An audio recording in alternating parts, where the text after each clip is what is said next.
बोलो जयकारा बोल मेरे श्री गुरु महाराज की जय। सभी गुरुमुख प्रेमियों से सब प्रेम जय सच्चिदानंद।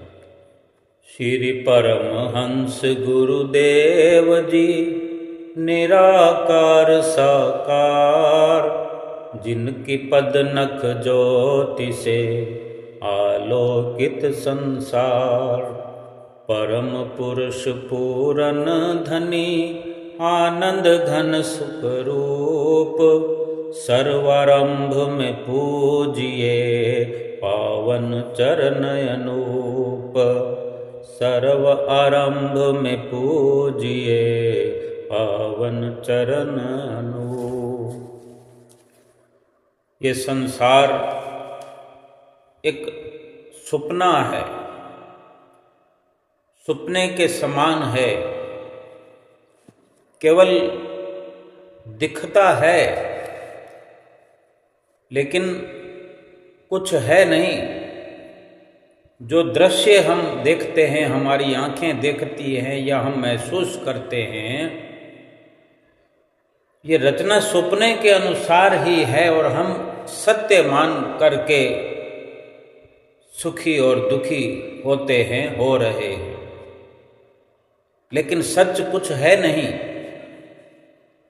केवल और केवल सुपने की न्यायी सभी संसार और संसार के सभी लोग, संसार के भीतर जो कुछ भी धरा हुआ है, जो कुछ भी रखा हुआ है, जो कुछ भी पैदा हो रहा है, विनश रहा है, आ रहा है, कोई जा रहा है, कोई जन्म ले रहा है, कोई मृत्यु को प्राप्त हो रहा है, कहीं अच्छा हो रहा है, कहीं बुरा हो रहा है, सब का सब सुपना है। सुपने से अधिक कुछ भी नहीं है। सिनेमा का पर्दा होता है, हमने सभी ने सिनेमा देखने का कोई ना कोई अवसर अपने जीवन में प्राप्त किया होगा। आज अपने मोबाइल फोन पर अवश्य ही हम दृश्य देखते हैं, कोई फिल्म देखते हैं, कोई नाटक देखते हैं, कोई और अनेक प्रकार के दृश्य ऐसे देखते हैं। उस फिल्म में जो भी, किसी नाटिका में या नाटक में जो भी दृश्य दिखाए जाते हैं वो मन गढ़ंत होते हैं, केवल मनोरंजन के लिए। उसकी हकीकत कुछ भी नहीं होती। और किसी किसी नाटकों में पहले ही रोज का रोज एक लाइन में बता दिया जाता है कि इस नाटक में सभी पात्र, सभी किरदार जो हैं काल्पनिक हैं, क्योंकि वो चेहरे जो रोल करते हैं, जो अभिनय करते हैं, किसी को कुछ बना दिया जाता है, किसी को कुछ बना दिया जाता है। कोई लखपति करोड़पति बनकर सामने आ रहा है, कोई ड्राइवर बन के आ रहा है, कोई मुसाफिर बन के आ रहा है, कोई चलता हुआ राहगीर, कोई भिखारी बनकर भीख मांग रहा है। वो सभी काल्पनिक दृश्य बनाए गए हैं। किसी ने किसी का एक अभिनय किया है। वो चेतावनी भी दी जाती है और वैसे भी हम सब समझते ही। सिनेमा के पर्दे पर अगर हमने सिनेमा घर में जाकर देखा हो, आज बड़ी बड़ी स्क्रीन तो हमारे घर में भी लगी हुई है, बड़ी बड़ी एलसीडी लगी है, तो बड़े बड़े सीन हम देखते हैं। लेकिन सिनेमा के पर्दे से तो बड़ा कुछ भी नहीं है। बड़े से बड़े सिनेमा घर का या बड़े से बड़े पर्दे वाला सिनेमा अगर हमने देखा हो तो हम उसके अनुसार चलते हैं कि कितने बड़े बड़े इंसानों के पोज उसमें दिखते हैं। ऐसे आम लंबाई इंसान की, किसी भी मनुष्य की 6 फुट हो, 6.5 फुट हो, उसमें उससे भी कहीं ज़्यादा लंबा दिखा देते हैं और छोटा इतना दिखा देते हैं कि यकीन ही नहीं होता। लेकिन हम यकीन किए हुए बैठे रहते हैं। कभी उसी सिनेमा के पर्दे पर लड़ाई दिखने को आ जाती है, हम लड़ाई देख रहे होते हैं, कहीं कलेश हो रहा होता है, कभी शांति दिखने लग जाती है, कभी वर्षा होने लग जाती है। सिनेमा के पर्दे पर कैसे वर्षा होने लग जाती है, बड़े बड़े बरसात के छींटे पड़ने लगते हैं, गड़े आने लगते हैं, ओले पड़ने लगते हैं, ओले। लेकिन पास में जाकर देखें, हाथ लगाकर जाकर देखें कि इतनी बरसात हुई, पर्दा जो है सिनेमा का बिल्कुल भी जरा सा भी गीला नहीं हुआ। आग लग जाती है। देखते हैं कि बड़ी भयंकर आग लगी हुई, आग लगी हुई देख रहे हैं और हम बड़े इत्मीनान से बैठे हैं उसी सिनेमा हॉल के अंदर। अगर हमारे ही कहीं बड़े सारे मकान में, जिसका कोई 100-150 फुट लंबा दायरा हो, अगर एक तरफ एक दीवार की तरफ हो और सामने वाली दीवार की तरफ कोई आग लगी हो, तो क्या हम आराम से बैठे रह सकते हैं? लेकिन सिनेमा हॉल के अंदर इत्मीनान से बैठे हैं। इसका यही मतलब है कि हम कहीं ना कहीं ये भी महसूस कर रहे हैं कि वो आग जो लगी है वो नकली है, वो फिल्म में केवल दिखाई देती है, लेकिन वहाँ कुछ भी नहीं जल रहा और हम तक उस आग की आंच नहीं आने वाली है, इसीलिए इत्मीनान से बैठे हुए हैं। लेकिन वहीं पर बैठे हुए उन दृश्यों को देखकर कभी हम रोने लगते हैं, कभी हंसने लगते हैं, कभी क्रोध करने लगते हैं। ऐसे घुटन पैदा हो जाती है। देखते हैं किसी गरीब पर अगर जुल्म हो रहा, अत्याचार हो रहा, उसकी पिटाई हो रही है, इतनी पिटाई करते हैं कि वो बेचारा मर जाता है। ऐसे अवसर में, ऐसे सीन को देख करके, ऐसे दृश्य को देख के हमारे दिमाग के 12 बज जाते हैं। इतना जुल्म देख करके दुखी हो जाते हैं, इतना कि रोने लग जाते हैं, हमारी आंखों से आंसू निकल जाते हैं, द्रवित हो जाते हैं, पिघल जाते हैं हम देख करके। कुछ ऐसे भी होते हैं जो तटस्थ बैठे रहते हैं, वो समझदार होने का दावा करते हैं, गांव के गांव जल जाते हैं, ऐसा दिखा दिया जाता है उसी पर्दे पर। लेकिन पर्दे को नज़दीक से जाकर देखें, हाथ लगा कर देखें, तो जरा सा भी वो पर्दा गर्म तक भी नहीं होता। लेकिन उस हादसे को देखने वाले कुछ लोग बड़े दुखी हो जाते हैं। केवल समझदार लोग ही ऐसा मानकर चलते हैं कि ये तो केवल सिनेमा है, ये सब झूठ है, ये केवल दिखाया गया है, मनोरंजन के लिए है, उन पर कोई असर नहीं पड़ता है। पर्दे पर आग लगी हुई दिखे या पानी बरसता हुआ दिखे, क्या फर्क पड़ता है? जब जोर की बरसात दिखती है पर्दे पर, बाढ़ आ जाती है, पानी ही पानी, चारों ओर सब कुछ जलमग्न हो जाता है, तो देखते होंगे कि हम वहाँ बड़े बड़े पत्थर पानी में चलते हुए जा रहे होते हैं, पहाड़ के पहाड़ गिरते हुए दिखाई देते हैं, पशु बहते हैं, पक्षी बहते हैं, लेकिन उस पर्दे पर आंच नहीं आती, वो नहीं बहता, वो तो गीला तक भी नहीं होता, तो बहने का तो सवाल ही पैदा नहीं होता। लेकिन देखने वाले की नज़र इस तरफ नहीं जाती, भले ही वो विचलित हो जाते हैं, लेकिन वहाँ से भागता कोई नहीं है,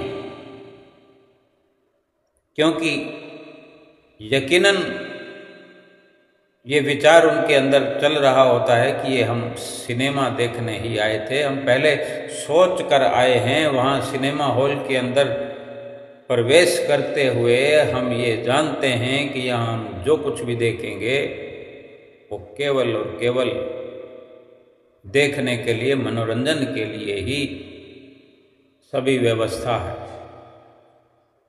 तभी आराम से हम निश्चिंत होकर बैठे रहते हैं। आग लगे तो लगे, बरसात आए तो आए, ओले पड़े तो पड़े।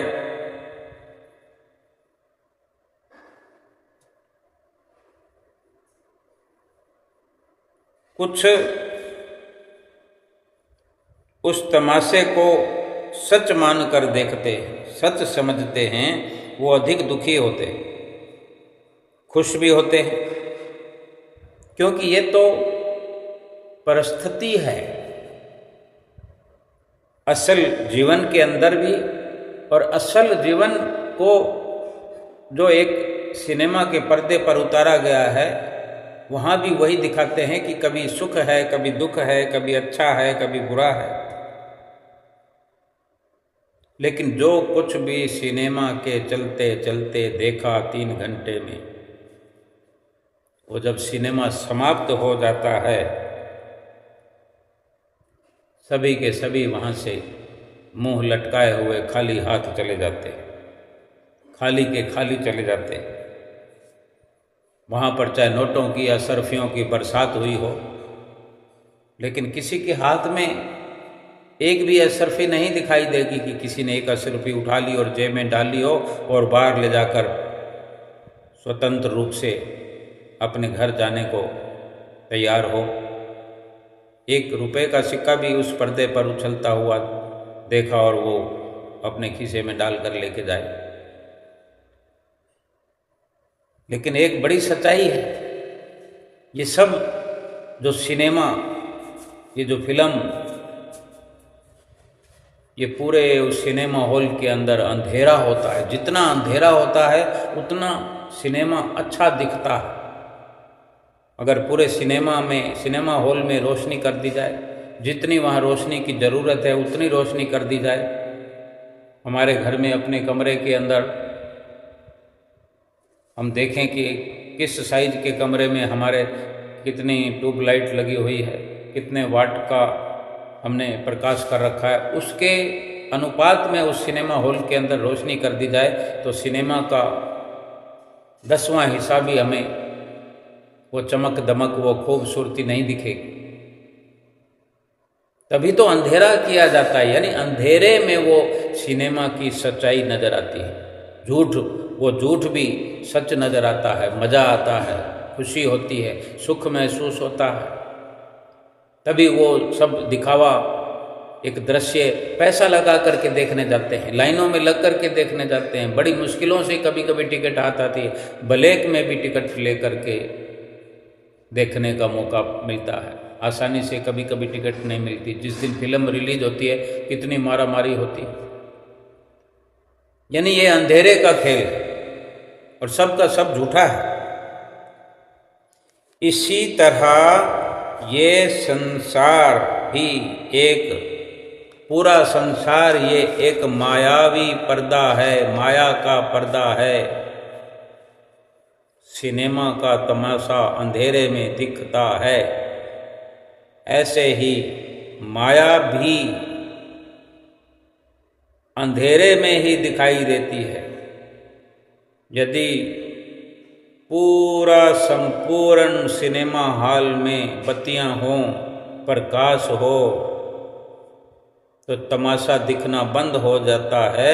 ऐसे ही संसार में हम रहते हैं। संसार एक तमाशा है, माया है। जब तक कि जीव अंधेरे में है, अज्ञान के अंधेरे में है, तब तक ही संसार के सपने को भी सत्य समझता है और सपने को सत्य समझ करके कभी दुखी होता है, कभी सुखी होता है, कभी विचलित होता है, कभी चिंताओं में घिरा है।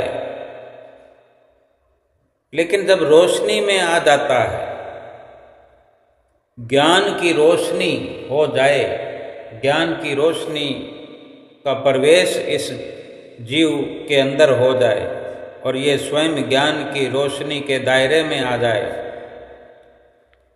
तो फिर संसार की असलियत समझ में आने लगेगी कि संसार झूठा है और झूठा नजर आने लगेगा, ज्यों का त्यों। वो रोशनी कौन सी है? वो संतों महापुरुषों के चरणों में बैठ कर के जो सत्य का संग है, सत्संग की रोशनी, ज्ञान की रोशनी है। इस रोशनी का जब अनुभव होता है जीव को, तब ये संसार एक सुपना लगता है, संसार एक सिनेमा लगता है। चलती फिरती तस्वीरों का बोध हो जाता है कि इसमें कुछ भी सत्य स्वरूप नहीं है। और ये रोशनी वक़्त के संत सतगुरु की चरण शरण में मिलती है।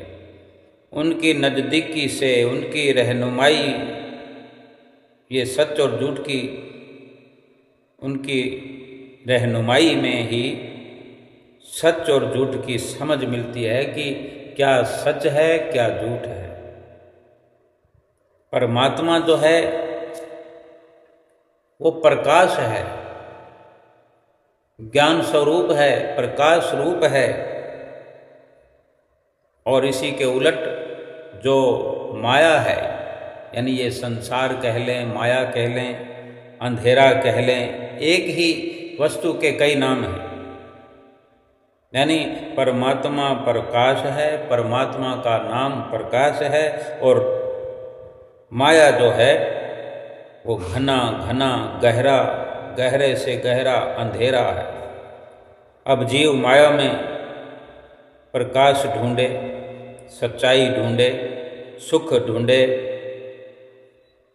तो फिर फंसा रहेगा, जीवन भर फंसा रहेगा। ये तो समझ में आता है, बल्कि जन्म जन्मांतरों तक फंसा रहेगा अगर माया में सुख ढूंढे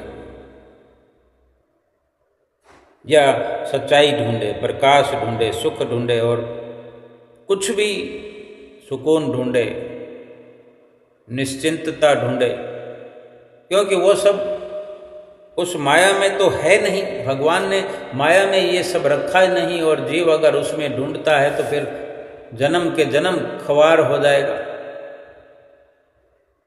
कितने जन्म चाहे लेता रहे और मरता रहे और माया में सुख ढूंढता रहे, माया में शांति ढूंढता रहे, कभी नहीं मिलेगी। संतों ने कहा है कि देखो निरपख होए तमाशा,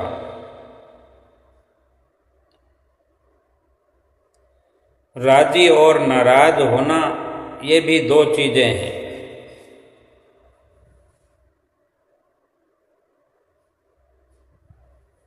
अब क्या राजी होने वाला है?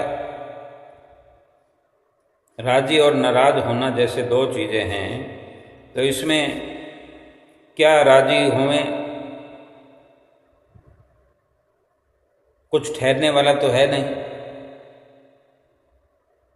जो संसार की झूठी ये कहानी है, झूठी बिसात है, संसार की औकात है, सब कुछ सुपना है, फिल्म है, तमाशा है। इसमें ये जीव माया में फंसकर अंधेरे के कारण जो राजी हो रहा है, कभी राजी होता हुआ दिखाई देता है इंसान। तो महापुरुष फरमाते हैं कि राजी क्या होना है, क्या खुशी मनाना है? इसमें कुछ ठहरने वाला तो है नहीं,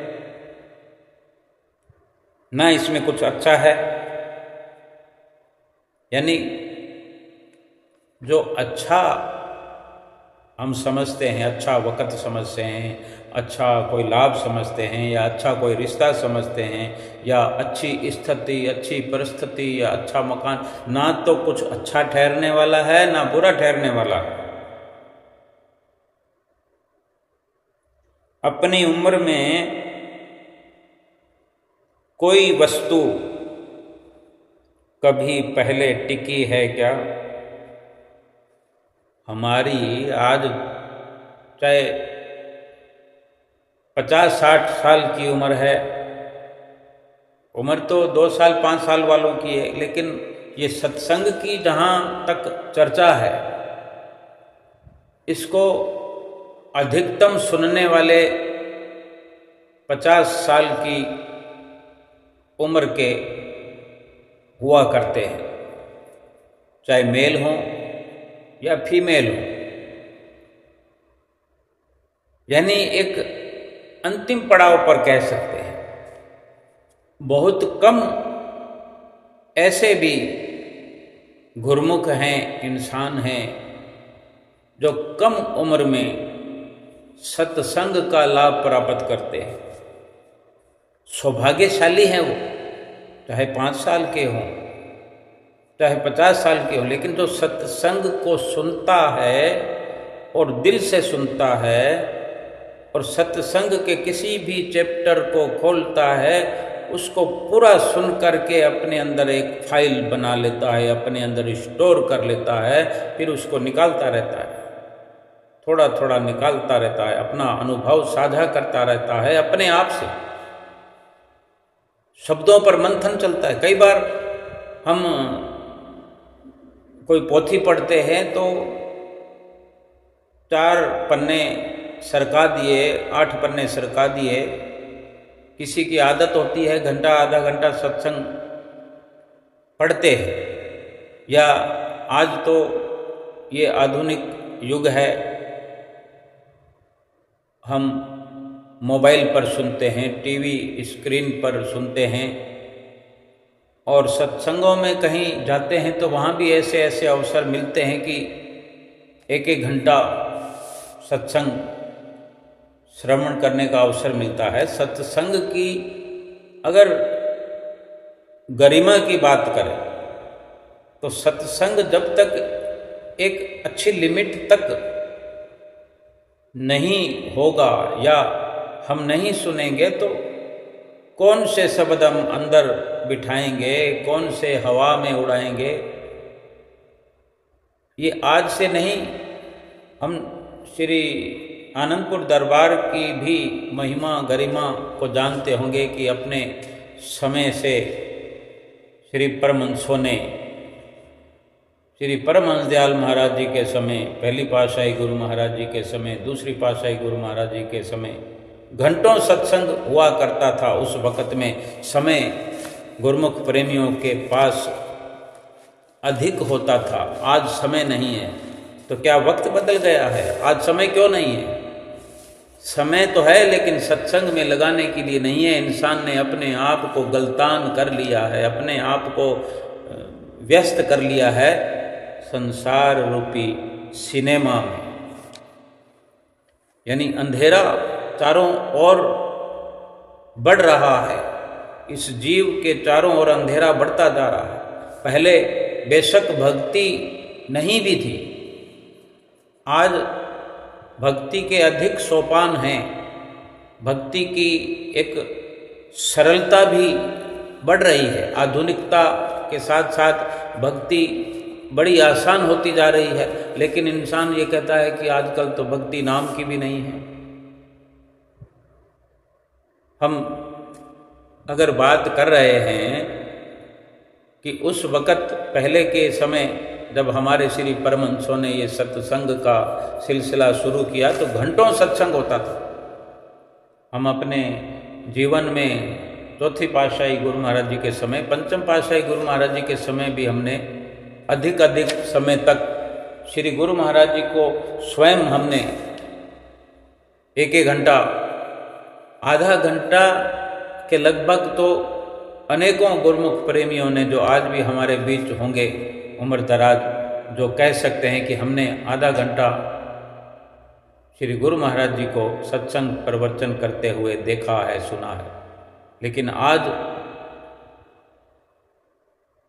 ज्यों-ज्यों करके समय सत्संग का कम होता जा रहा है, क्योंकि गुरमुख प्रेमी जो हैं समय नहीं दे पाते। कुटिया में सत्संग की बात हो, थोड़ी देर के लिए, बहुत थोड़ी देर के लिए, कहीं कहीं या कभी कभी कोई बड़े अवसर पर, क्योंकि गुरमुख प्रेमी ऊबने लगते हैं, अपना एक मापदंड तय कर लिया है, एक सोच बना ली है कि समय नहीं है, लेकिन समय कहाँ चला गया? समय तो बहुत है, लेकिन हम उपस्थित नहीं हैं। हमारी सुरत जो है, हमारा ध्यान जो है वो उपस्थित नहीं है हमारे पास, वो कहीं गया हुआ है, संसार में चक्कर लगा रहा है। अब हमें अगर विचार करना पड़े तो आज ऐसा एक विचार का विषय है कि हमारी जो भी उम्र है, इस उम्र में हमने बहुत कुछ देखा है।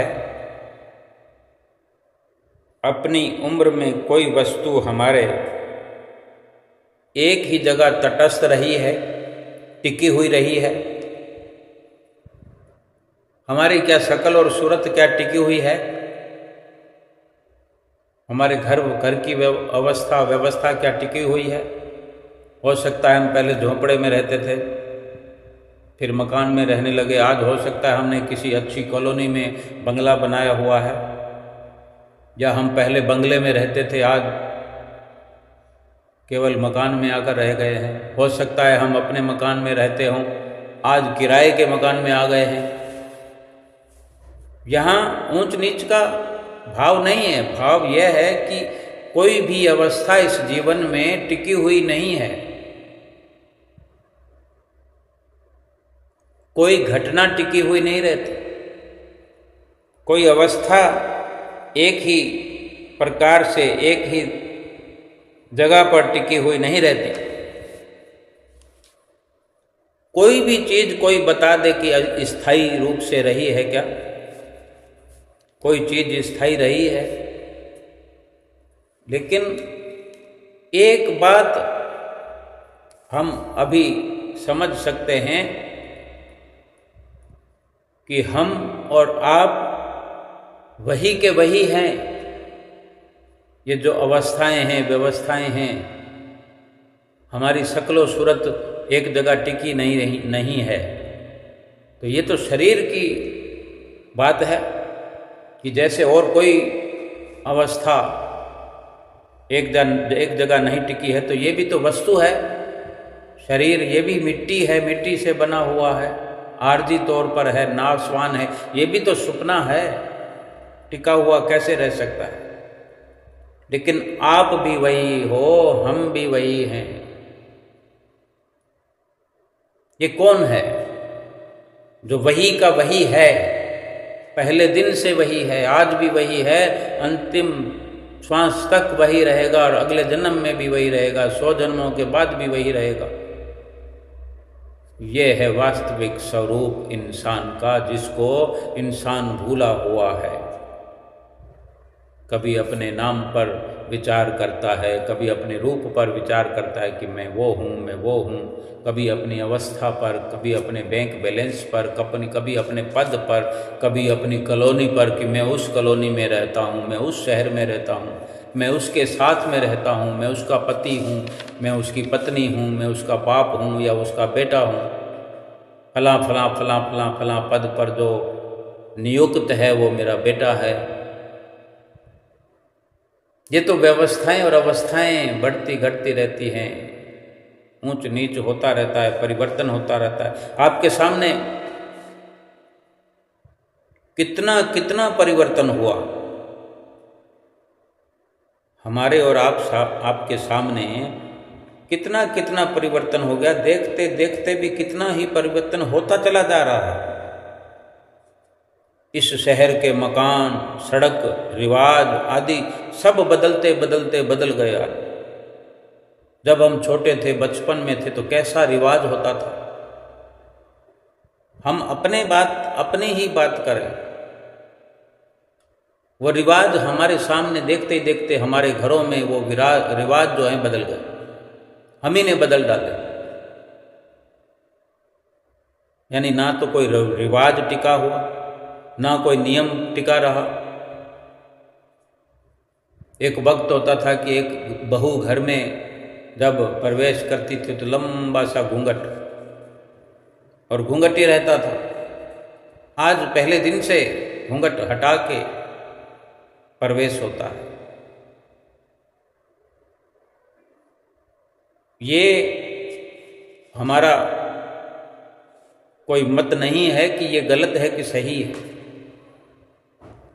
केवल इतना ही है कि कभी कोई चीज़ टिकी नहीं, आगे जाने और क्या तब्दीलियाँ होती हुई आएंगी हम देखेंगे अपने इसी जीवन में। अभी जो समय हमारे जीवन में बाकी है, जाने क्या क्या परिवर्तन हम देखेंगे हमारे घर के आसपास, कॉलोनियों में, सड़कों का, मकानों का, घर में रिवाजों का। ये बदलता हुआ संसार हर पल परिवर्तन की ओर अग्रसर होता हुआ हम देखते आए हैं, देखते रहेंगे। परंतु संसार में परमात्मा और शरीर में आत्मा,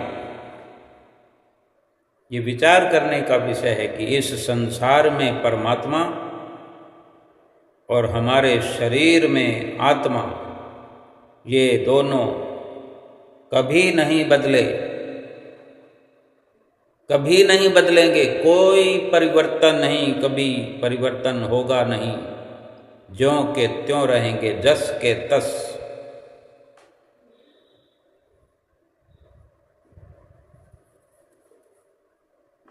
शरीर में आत्मा और संसार में परमात्मा, ये बदले भी नहीं। और आप और परमात्मा साथी हैं, यानी मैं और परमात्मा साथी है। मेरा शरीर और संसार आपस में साथी हैं, एक ही है। जैसे संसार में परमात्मा, शरीर में आत्मा। आत्मा और परमात्मा साथी है, शरीर और संसार साथी है, चाहे आपका हो, चाहे मेरा हो, चाहे किसी का हो। ये महापुरुषों के वचन हैं, संतों सत्पुरुषों के वचन हैं, महापुरुषों की वाणियाँ हैं। जब शरीर और संसार एक हैं, शरीर संसार का साथी है, एक नहीं, सब जितने भी सृष्टि में, इस संसार में शरीर देखने में आते हैं, ये सब के सब संसार के ही साथी हैं, हमारे नहीं। जितने भी शरीर हैं संसार के साथी हैं। संसार भी झूठा, सब के सब शरीर भी झूठे। हमारे साथी क्यों नहीं है? कि हम कुछ और हैं। शरीर में आत्मा, हम वो है। जो शरीर में आत्मा है, हम वो है। यानी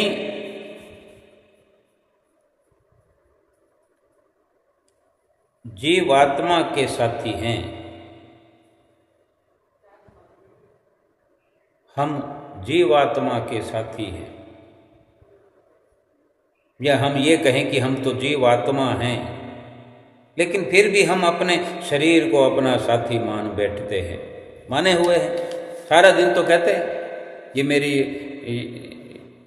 ये मेरी आँख है, ये मेरा मुंह है, ये मेरा सिर है, मेरा हाथ है, मेरा हाथ दर्द कर रहा है, मेरी टांग दर्द कर रही। कहो, कहने में कोई हर्ज नहीं है, लेकिन अंदर से ये सुमति होनी चाहिए, सुचेत इंसान होना चाहिए कि ये साथी मेरा नहीं है, या मैं स्वयं शरीर नहीं हूँ। ये एक वस्तु है जो मिली हुई है, ये वस्तु है, कभी बिखर रही है, कभी इधर लुढ़क रही है, कभी उधर लुढ़क रही है।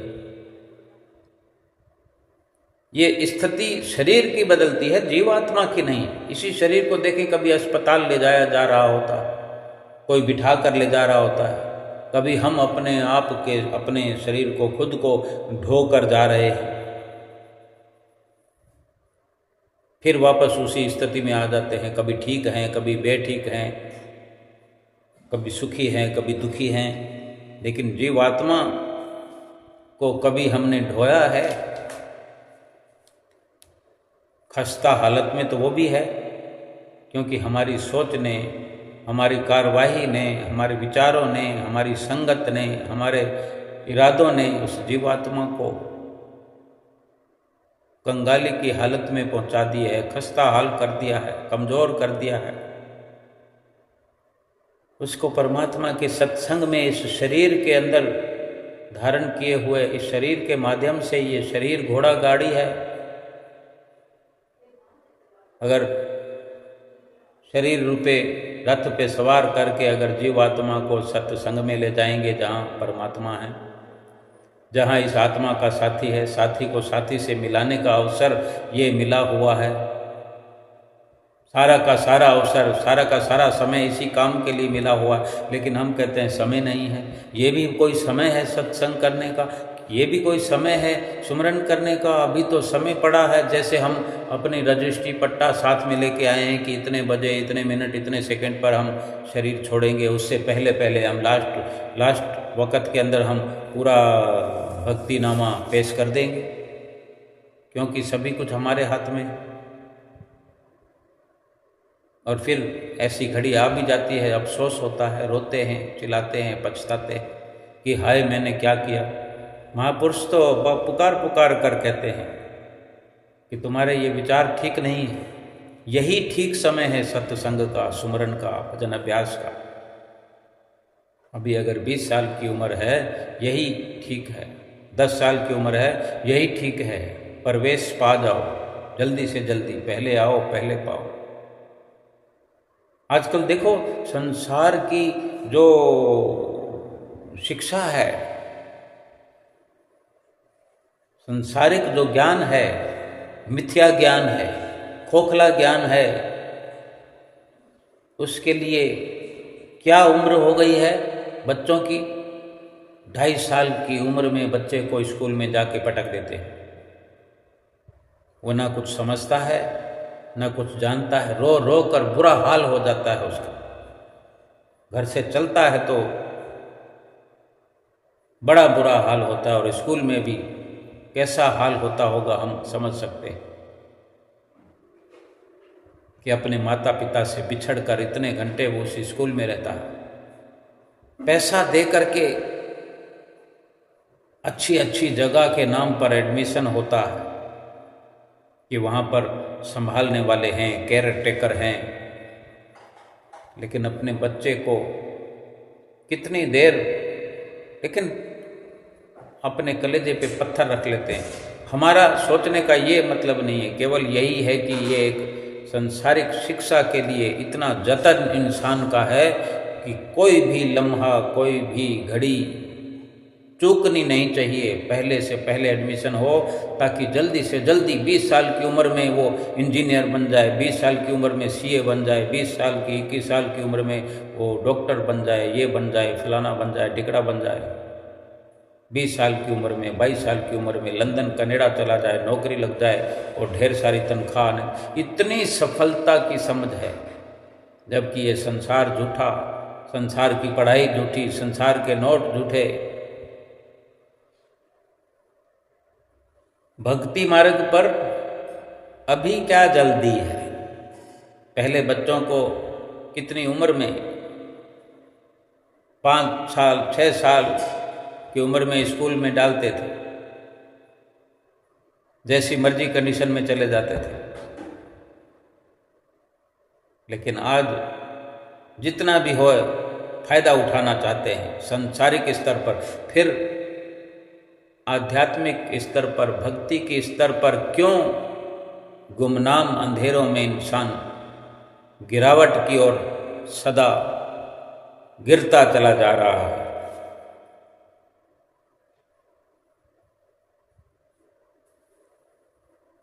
हम अपने शरीर को अपना साथी मान बैठते हैं, फिर हम केवल अपने ही शरीर को, केवल एक शरीर को ही क्यों, बाकी शरीरों को अपना क्यों नहीं मानते। महापुरुष फरमाते हैं कि ये सभी शरीर जो हैं संसार के साथी हैं, केवल हमारा नहीं, सभी के शरीर संसार के साथी हैं। और अगर हम इस शरीर को अपना साथी मानते हैं तो बाकी शरीरों को क्यों अपना साथी नहीं मानते। लेकिन हम ऐसा करते ही नहीं हैं। हम दूसरी शरीरों की परवाह ही नहीं करते हैं। या तो हम अपने शरीर की भी परवाह करना छोड़ दें, या फिर अगर अपनी परवाह करनी है तो दूसरे शरीरों की भी परवाह करने लग जाएं, चाहे कोई शरीर किसी रूप में ही क्यों ना हो। किस तरह हम अपने शरीर पर पीड़ा का अनुभव करते हैं। हमारे शरीर पर कोई पीड़ा होती है तो कैसा अनुभव करते हैं? जिस तरह हम अपने शरीर पर पीड़ा का अनुभव करते हैं, कष्ट महसूस करते हैं, दुखी होते हैं, उसी तरह दूसरे शरीरों पर भी पीड़ा होने पर, कष्ट व दुख होने पर भी अपने शरीर पर कष्ट होने जैसा महसूस करने लग जाएं कि जैसी पीड़ा हमें हो रही है। यानी हमारी टांग टूट गई है तो हमें कैसा दुख हो रहा है, कैसा महसूस हो रहा है। तो किसी दूसरे टांग टूटे हुए इंसान के साथ भी तो इतनी मोहब्बत करें, उसके दुख में भी तो शरीक हों, फिर तो काम ठीक हो जाएगा। पर यह बात अच्छी है या बुरी, ये राग और द्वेष है। जहां मन खींचता है वहां राग, और जहां मन फेंकता है वहां द्वेष। ये बंधन है, इसी में हम बंध जाते हैं, फंस जाते हैं। हमारे रास्ते में, सफर में ये लुटेरे हैं, राग हो, द्वेष हो, ये हमें लूट रहे हैं, हमारा असली खजाना लूट रहे हैं। यही बाधक है, यही लूटने वाले हैं, यही फंसाने वाले हैं। हमें तो आगाड़ी चलना है, आगे की ओर आगे बढ़ना है। और क्या अच्छा है, क्या बुरा है, क्या सुख, क्या दुख। जो कायार्थी होते हैं वे सुख दुख नहीं देखते। मनस्वी कायार्थी न गणयति दुख न च सुखम। वे तो सुख दुख से अतीत होकर वहां पहुंचते हैं जहां आफत है ही नहीं, बस आनंद ही आनंद है। तैयार हो जाओ। लेकिन दूसरे दिन सड़कें, मोटरें, कारें कम आती हैं, कोई रोशनी प्रकाश भी खास नहीं, कोई यहाँ से बारात नज़र नहीं आए सड़क से, कोई आने जाने वाले कम हों, कोई रौनक नहीं हुई, तो हम बेकार में मन को दुखी करते हैं। आज दुकान में ग्राहक नहीं आए। महापुरुष फरमाते हैं, मोटरें ज़्यादा आई, सड़क पर रोशनी ज़्यादा हुई, दिवाली को प्रकाश ज़्यादा हुआ, दिवाली को पटाखे ज़्यादा जलाए गए, होली पर रंग ज़्यादा उड़ाया, तो ये हमारे लिए कोई कम आनंद या ज़्यादा आनंद या सुख का या दुख का कोई हेतु नहीं है। अगर हम इन्हीं में सब कुछ मान कर बैठते हैं कि मज़ा नहीं आया, अच्छा नहीं लगा, बारात में ऐसा नहीं था, बारात में वैसा नहीं था, ये कोई खुशी या गम का विषय नहीं है, लेकिन हम इन्हीं में अपनी सुरती को अटका लेते हैं। ये झूठी खुशी है, झूठे संसार के ये झूठे आनंद हैं, झूठी खुशियां हैं। कोई रौनक देखने को मिली तो क्या, नहीं मिली तो क्या, आज कमाई ज़्यादा हुई तो क्या, कम हुई तो क्या, क्या फर्क पड़ता है।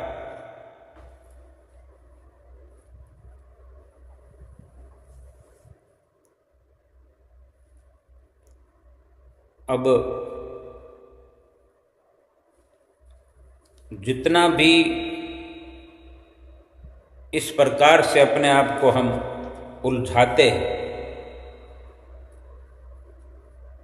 बाहर ये सब देखकर, बाहर का जो भी सुख है, दुख है, वो सब का सब एक तमाशा है। प्रकाश बाहर कम है, भीड़ बाहर कम है, आनंद बाहर अधिक है, ज़्यादा है, इससे कुछ होने वाला नहीं है। अगर यही प्रकाश की हम अपने भीतर की बात करें कि अंदर प्रकाश होना चाहिए, ये खुशी, ये सुख जो है वो अंदर से महसूस होना चाहिए। जब अंदर की कार्रवाई का पता लगेगा, समझ आएगी, फिर बाहर की ये खुशियाँ देखना हम बंद कर देंगे, खेल तमाशे इनको झूठा समझ करके इनकी और समय खराब ही नहीं करेंगे। एक इंसान 3-3 घंटे फिल्म तमाशा देखने में व्यस्त हो जाता है और सत्संग में 1 घंटा भी नहीं लगाता। तो बाहर ही इन्हीं को सब सुख देने वाला स्रोत हमने समझ रखा है, लेकिन हम सुखी तो आज तक हुए नहीं, क्योंकि सुख उनमें है नहीं।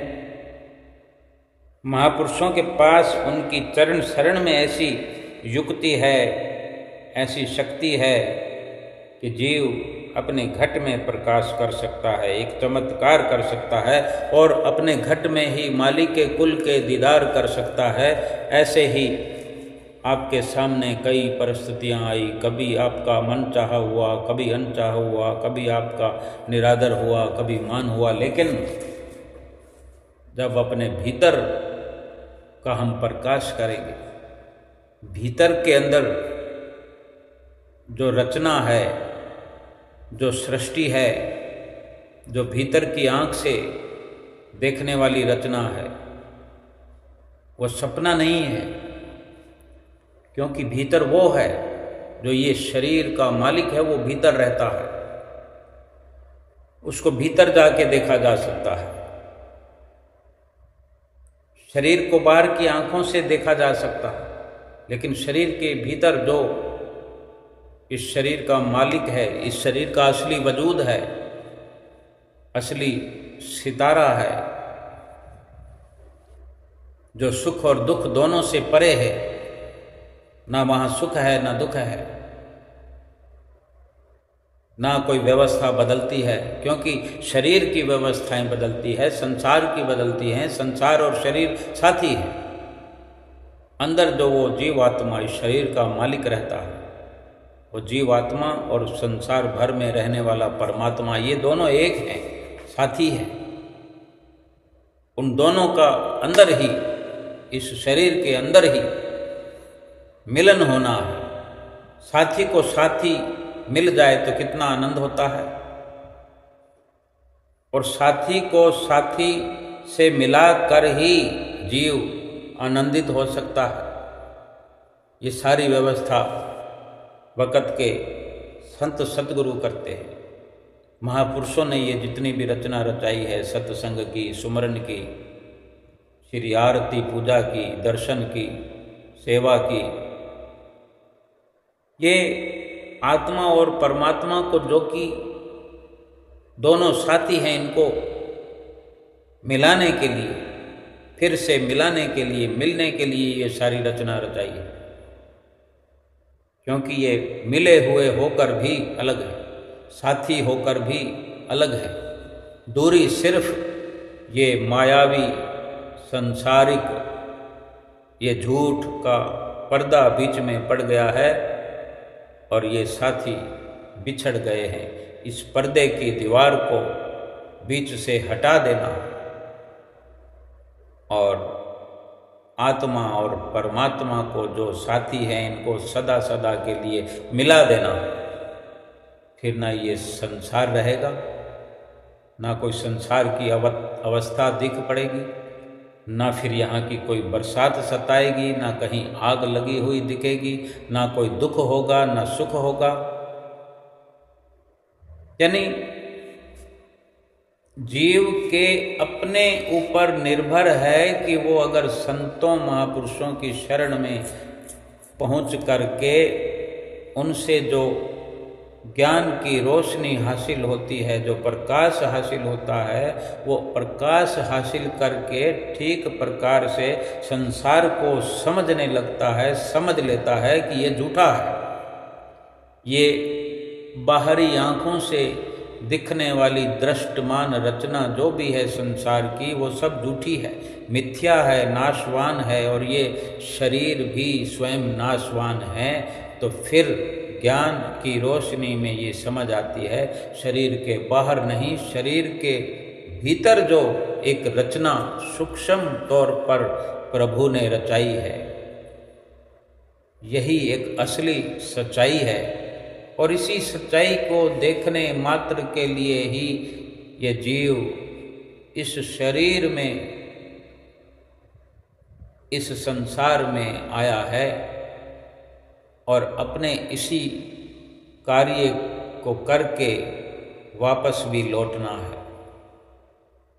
उस प्रभु से जा कर के आँख मिला कर के कहना है कि मैंने जो वादा किया था वो निभा दिया, जो काम करने के लिए आपने मुझे भेजा इस संसार में, आपने जो दया करके मुझे मनुष्य शरीर बख्श करके शरीर की बख्शिश की, सतगुरु से मिलाया, सतगुरु से नाम दिलाया, सतगुरु के मिले हुए नाम को जप करके नाम की कमाई करके मैं वापस आपके धाम में लौट आया और अब सदा सदा के लिए मुझे यहीं विश्राम करना है।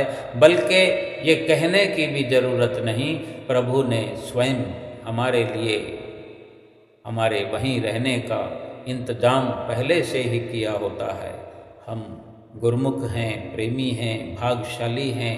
हम किसी भी उम्र का पड़ाव ना देखते हुए भरपूर सत्संग, सेवा, सुमरन, दर्शन, ध्यान, 5 नियम, श्री आरती, पूजा ये करते हुए 2 घंटे भजन अभ्यास करते हुए सतगुरु की प्रसन्नता प्राप्त करें और अपनी आत्मा का कल्याण करें, आत्मा को परमात्मा से मिलाएं और अपना जीवन सफल कर जाएं। बोलो जयकारा बोल मेरे श्री गुरु महाराज की जय।